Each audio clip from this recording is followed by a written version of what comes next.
అందరికీ నమస్కారం. పేద కుటుంబాలకు త్వరలోనే వంట గ్యాస్ సిలిండర్ను 450 రూపాయలకి అందిస్తామని సీఎం కీలక ప్రకటన చేశారు. ఎన్నికల వేళ ఓటర్లను ఆకర్షించడానికి పార్టీలు హామీలు ఇవ్వడం సాధారణంగా సహజం. అయితే తర్వాత అధికారంలోకి వచ్చిన పార్టీలు ప్రభుత్వాన్ని ఏర్పాటు చేసి ఇచ్చిన హామీల అమలుకు కృషి చేస్తూ ఉంటాయి. గతేడాది చివరిలో రాజస్థాన్ అసెంబ్లీ ఎన్నికలు జరిగాయి. ఎన్నికల ప్రచారంలో భాగంగా పేదలకు 450కే ఎల్పీజీ గ్యాస్ సిలిండర్ను అందిస్తామని బీజేపీ హామీ ఇచ్చింది. తర్వాత పార్టీ అధికారంలోకి వచ్చింది. తాజాగా రాజస్థాన్ ప్రభుత్వం ఎల్పీజీ సిలిండర్ హామీని అమలు చేయాలని నిర్ణయిస్తోంది.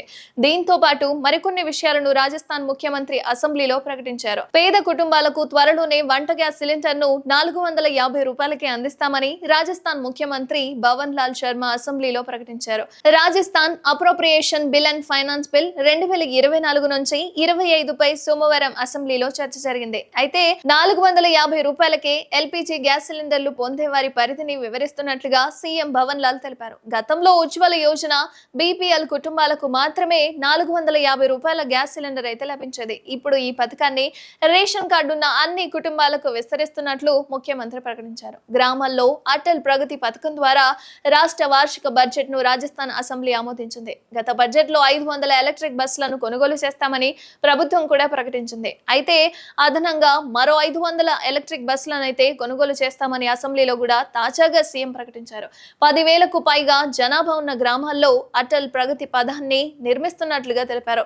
పెరగనున్న జీతాలు, అలవెన్స్లు ముఖ్యమంత్రి భవన్ లాల్ శర్మ అసెంబ్లీలో మాట్లాడారు. ఎమ్మెల్యేలు, మాజీ ఎమ్మెల్యేల జీతం, అలవెన్స్లు, పెన్షన్లు ప్రతి సంవత్సరం ఆటోమేటిక్ గా పెరుగుతాయి. ఇప్పుడు వాటిని పెంచడానికి ప్రతిసారి బిల్లు తీసుకురావాల్సిన అవసరం అయితే ఉండదు అని చెప్పారు. దీంతో అసెంబ్లీలో ఉన్న సభ్యులు ఆనందం వ్యక్తం చేశారు.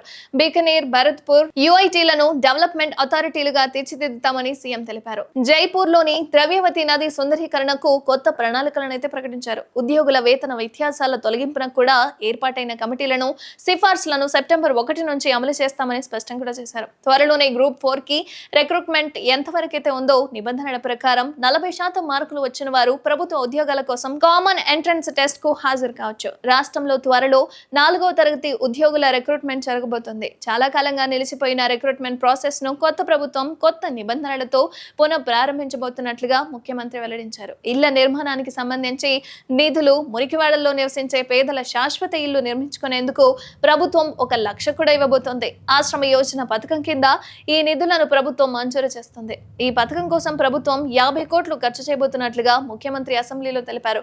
రిమ్స్ కు భారీగా నిధుల కేటాయింపు. రాజస్థాన్ ప్రభుత్వం వైద్య రంగంపై దృష్టి సారించింది. ఎయిమ్స్ తరహాలో Rajasthan institute of medical sciences అనేది ఏర్పాటు చేయబోతోంది. ఇందుకోసం ప్రభుత్వం బడ్జెట్ లో 750 కోట్లు కూడా కేటాయిస్తుంది. మొత్తానికి ప్రభుత్వం తీసుకున్న నిర్ణయానికి రాజస్థాన్ ప్రజలు ఆనందం వ్యక్తం చేస్తున్నారు.